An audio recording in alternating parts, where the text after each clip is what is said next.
الأخ محمد البياتي يقول عندي مبلغ 40 مليون، أريد استثمرها بمشروع ناجح بدون مغامرة، بس ما أعرف وين استثمرها. شوف حبيبي الغالي، إدارة المال وطرق استثماره علم حال حال أي علم آخر، تألفت به مئات الكتب التي تتحدث عن إدارة المال، يعني عدة أمور لازم تعرفها حتى تنجح بإدارة المال بشكل صحيح. فعلى سبيل المثال راح نعطيك معلومة توضح لك هذا الموضوع. بداية لازم تعرف أنه الاستثمار نوعين، استثمار آمن، استثمار مخاطرة. فنجي على الاستثمار الآمن، إذا شلت فلوسك كلها ال40 مليون واشتريت بيها قطعة أرض، بيت مثلا، هذا يعتبر استثمار آمن. أقدر أقول لك الآن اشتري بكل فلوسك قطعة أرض أو بيت ولا تخاف، وقيس على ذلك بقية الأمور اللي تعتبر استثمار آمن. نجي على استثمار المخاطرة، وهنا ركز وياي. استثمار المخاطرة مثلا تشتري بفلوسك صهريج لنقل النفط، أو قررت أن تشتغل بفلوسك بزراعة الحنطة مثلا. فهنا خبراء المال يقول لك ما يصير تزرع بكل فلوسك حنطة أو تشتري بكل فلوسك صهريج. ليش؟ لأن هذا استثمار مخاطرة، ممكن الصهريج يصير له حادث، ممكن الدنيا ما تمطر وتخسر كل فلوسك اللي زرعت بيها دفعة واحدة وترجع للصفر، وانت تعبت سنين لحد ما جمعت ال40 مليون اللي عندك.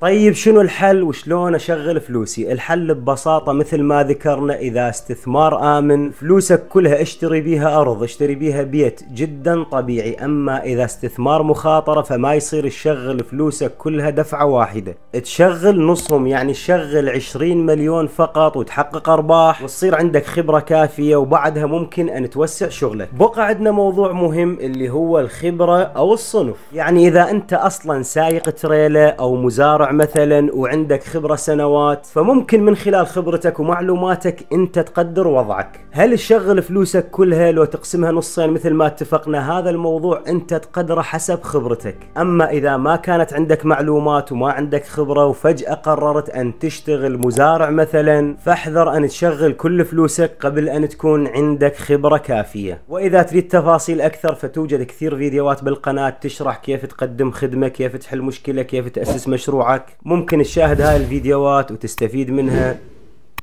وسلامتك.